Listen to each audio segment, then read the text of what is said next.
Even churches, temples and other places of worship did not escape their wrath.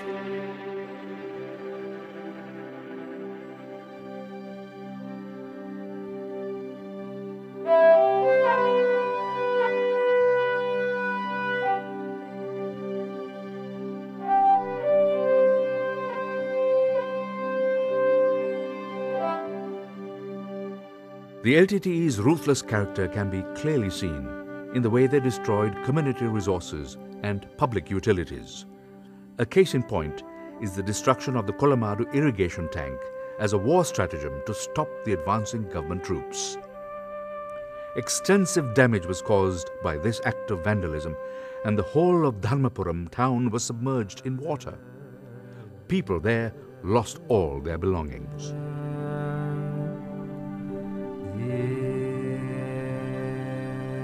The goods plundered from government offices and other places were found dumped away in several makeshift stores at Dharmapuram, reminiscent of the proverbial dog in the manger.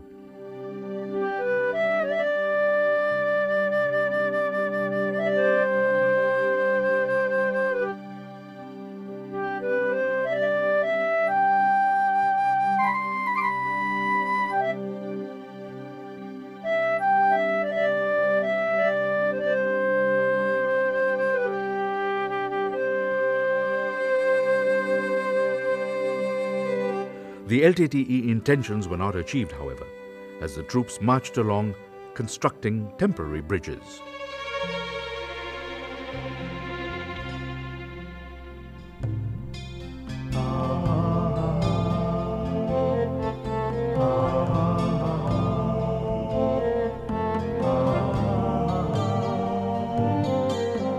On the afternoon of June the 29th, 2008, advancing government troops took control over the entire Mannar Rice Bowl area after days of heavy fighting.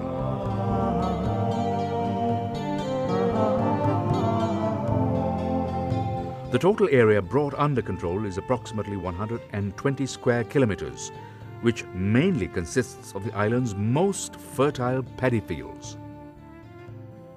However, not only the land was left fallow for 20 years, but all these fertile paddy fields had been covered with LTTE bunkers, landmines, sandbagged trenches, and defense lines.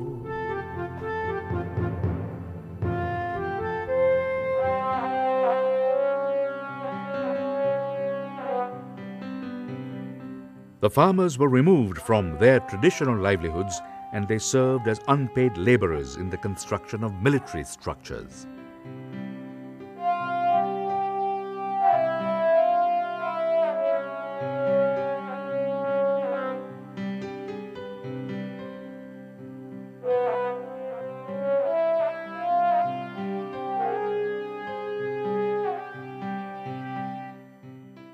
Fisher folk were not spared either.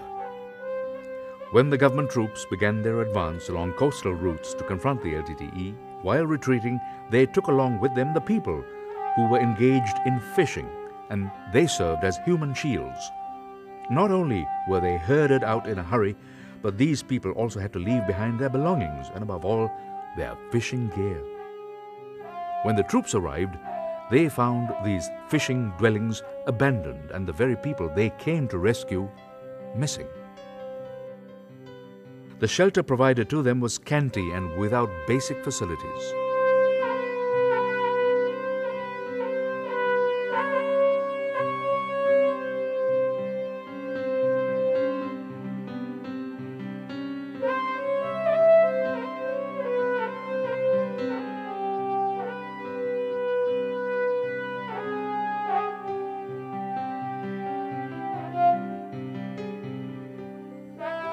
Ordering people to evacuate or flee with them is not a new experience for the LTTE.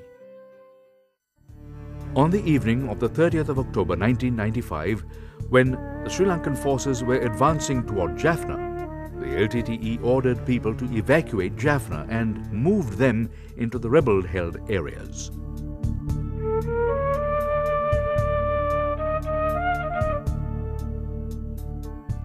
The expulsion of the Muslims from the northern province was an act of ethnic cleansing carried out by the LTTE.